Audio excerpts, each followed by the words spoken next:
अंधेरी रात थी।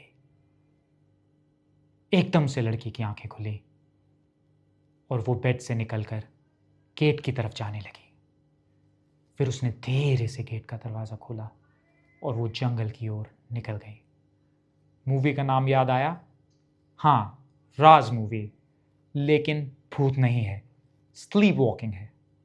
इस वीडियो में हम लोग जानेंगे कि स्लीप वॉकिंग क्यों होती है, किस किस रीजंस की वजह से हो सकती है, और हम घर पर क्या कर सकते हैं जिससे स्लीप वॉकिंग ना हो, और हम कब डॉक्टर्स को स्लीप वॉकिंग के लिए कंसल्ट करें। हमारा जो ब्रेन है वो दो मोड्स में सोता है। नॉन रेम स्लीप, जो कंप्यूटर के शटडाउन मोड की तरह होता है, जिसमें माइंड और बॉडी दोनों ऑफ होती हैं, और रेम स्लीप, जो कंप्यूटर के स्लीप मोड के जैसा होता है, जिसमें ऊपर से लग सकता है कि ब्रेन और माइंड दोनों सो रहे हैं, लेकिन बैकग्राउंड में ब्रेन काम कर रहा होता है। तो माइंड ऑन, बॉडी ऑफ।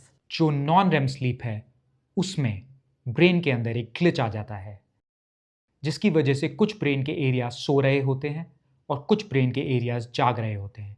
इस इमेज को देखिए, जिसमें जो ब्लू कलर से मार्क्ड एरियाज हैं वो जाग रहे होते हैं और जो रेड से मार्क्ड एरियाज हैं वो सो रहे होते हैं, जिसकी वजह से इंसान चल सकता है, कुछ कुछ लोग खा भी सकते हैं, लेकिन उन्हें कुछ भी अगले दिन याद नहीं रहता।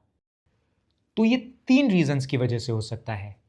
पहला रीजन प्रीडिस्पोजिंग फैक्टर, जिसमें आता है हेरिडिटरी, मतलब अगर आपकी फैमिली में किसी को नींद की बीमारी है तो आपको भी हो सकती है, इसको आप चेंज नहीं कर सकते।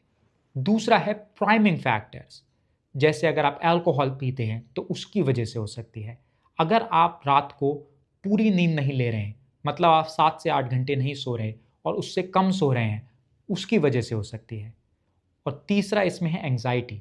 अगर आप रात को लेटे हुए हैं लेकिन आप अपने काम के बारे में सोच रहे हैं, या फिर आपकी लाइफ में कुछ और स्ट्रेस चल रहा है, उसकी वजह से आपको नींद नहीं आ रही, उसमें भी हो सकती है।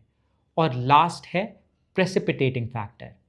प्रेसिपिटेटिंग फैक्टर मतलब अगर आप अपने घर की जगह कहीं और सो रहे हैं, जहाँ पे नॉइस है, जहाँ पे आपको आदत नहीं सोने की और आपकी नींद टूटे जा रही है, वहाँ पर हो सकते हैं। अब बात करते हैं इसको कैसे प्रिवेंट किया जा सकता है। तो अगर आप अल्कोहल पीते हैं तो अल्कोहल ना पिएं। अगर आपको नींद अच्छी नहीं आ रही तो कोशिश करें कि आप एक बेड टाइम रूटीन बनाएं, जैसे रात को सोने से पहले नहाएं, कोई बोरिंग बुक पढ़ें। अगर आप मेडिटेट करते हैं तो मेडिटेट करें। अगर आप कुछ पूजा करते हैं, किसी भी मतलब आपके जो भी भगवान हैं उनकी पूजा करें, जिससे आपकी बॉडी रिलैक्स हो जाए और आपको अच्छी नींद आए। डॉक्टर को कब दिखाना है? तो अगर आपको ये स्लीप वॉकिंग ज़्यादा हो रही है, जैसे हफ्ते में 2-3 बार हो रही है, या फिर 1 महीने में भी 2-3 बार हो रही है, तो आपको डॉक्टर को दिखाना चाहिए। अगर आप खर्राटे लेते हैं तो क्या पता आपको स्लीप एपनिया हो, जिसके लिए आपको डॉक्टर को दिखाना चाहिए और अपने आप को टेस्ट कराना चाहिए। अगर आपको ये नींद में चलने में कोई इंजरी हुई है तो भी आपको डॉक्टर को दिखाना चाहिए, ताकि वो आपको कोई दवाई दे सकें जिससे ये सारा बंद हो जाए।